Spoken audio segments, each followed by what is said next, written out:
gamelan pada saat tektokan di Gunung Salak. Jadi pengen cerita nih. Jadi ini lanjutan video waktu gua tektokan ke Gunung Salak 1 bareng Muti dan Bambang.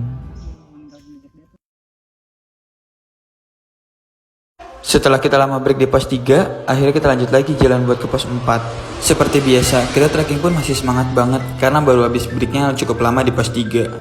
Dan trek dari pos 3 ke pos 4 itu trek yang paling panjang selama di pendakian Gunung Salak 1. Dengan trek pendakian seperti ini, bisa bayangin gak kalau kalian itu kesini bawa carrier?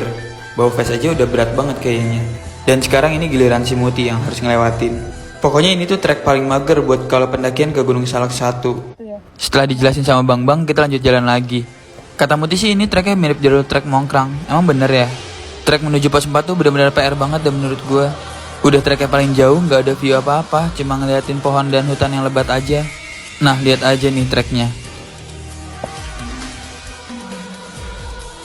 Pas di pertengahan jalan tiba-tiba perutnya si Muti sakit. Tapi dia di situ cuma duduk sebentar dan melanjutkan perjalanannya lagi. Dia sih ngomongnya masih kuat kok. Tapi pas jalan beberapa meter dia diam lagi. Tapi pas disuruh break dia nggak mau. Ya udah kita gas lagi jalan tipis-tipis. Ada yang tahu nggak ini pohon apa? Banyak banget di tengah trek Gunung Salak dan batangnya juga berduri. Nah pas di sini dia katanya sakit lagi perutnya dan makin sakit.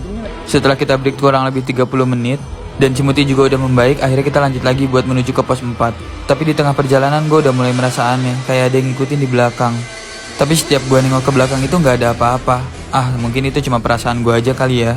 Tapi di situ gue nggak pernah bilang ke Bambang ataupun ke Muti. Muti yang ini dia ternyata nggak sekuat sama konten salah hikingnya.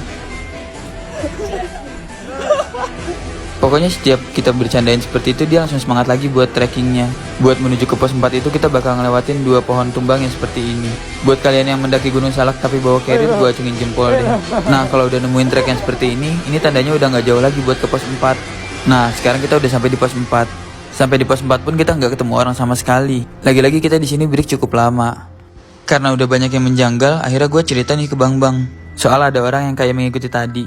Pas gue lagi cerita ke Bang Bang, tiba-tiba ada pohon yang bergoyang sendiri. Dan cuaca tiba-tiba langsung berkabut. Gak tau lah, ini aneh banget. Ini kita padahal masih di pos 4, tapi gak tahu kenapa tiba-tiba langsung berkabut aja seperti ini.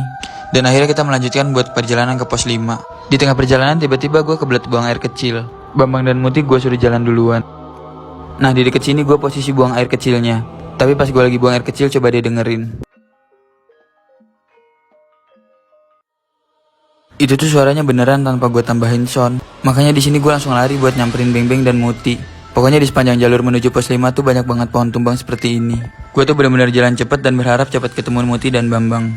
Tapi yang anehnya lagi tuh suaranya jauh banget. Dan ternyata mereka di sini lagi nungguin gue. Dan semoga aja mereka nggak mendengar apa yang gue dengar.